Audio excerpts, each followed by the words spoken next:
because of that, I don't think this horse has ever been ridden and not been hurting. I think he's been hurting just about his whole life that he's been ridden. Hello, welcome to Tim Anderson Horse Training. If you're new on my channel, all of the horses that you see in the videos are all horses that have been sent to me for training, and this is one that just recently came in. Client just bought him from a ranch in Texas where they used him to work cows and stuff on the ranch, and just got him sent over, and they hope to be able to show him in ranch riding. But he came in, and one of the first things that I noticed is he has white spots on his shoulders. He has real defined shoulder blades, and it has a white spot on each side.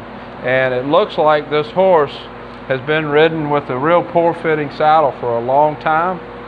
And because of that, I don't think this horse has ever been ridden and not been hurting. I think he's been hurting just about his whole life that he's been ridden. When you run your hand over these bumps, you can feel it actually sticks out.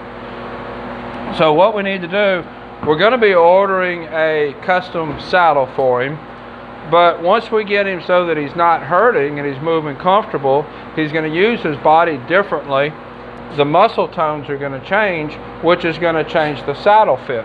So we're kind of in a balancing act right here.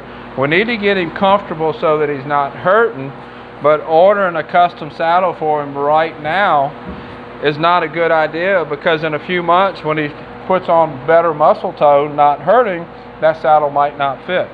So what I needed to do is come up with a way that I could saddle him and work him so that he was not hurting. And I'll show you what I came up with. So what I came up with, I bought this plain felt saddle pad.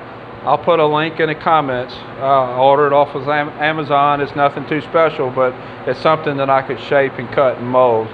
And ordered this saddle pad, and I'll show I got some video clips of me cutting these holes. I put the pad on him, and I marked with a Sharpie where the bumps were, where his shoulder stuck out, and I cut out those two parts so that the pad actually gives him release from the saddle pushing on him right there. So I'll put that pad on him, and I'll put this pad over the top of that pad, making sure that the bumps of his shoulder blades stays in those holes. I'll throw my saddle up there and show you what it looks like.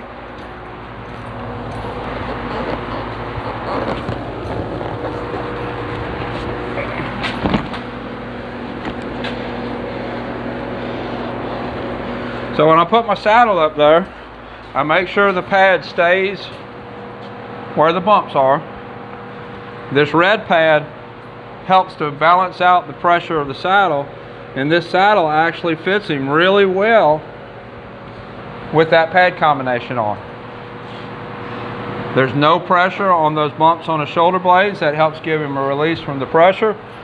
That pad is only a 1/2 inch thick, so it's not real thick. It's just enough to take the pressure off of the shoulder blades so that I'm able to give a more even pressure over his whole body.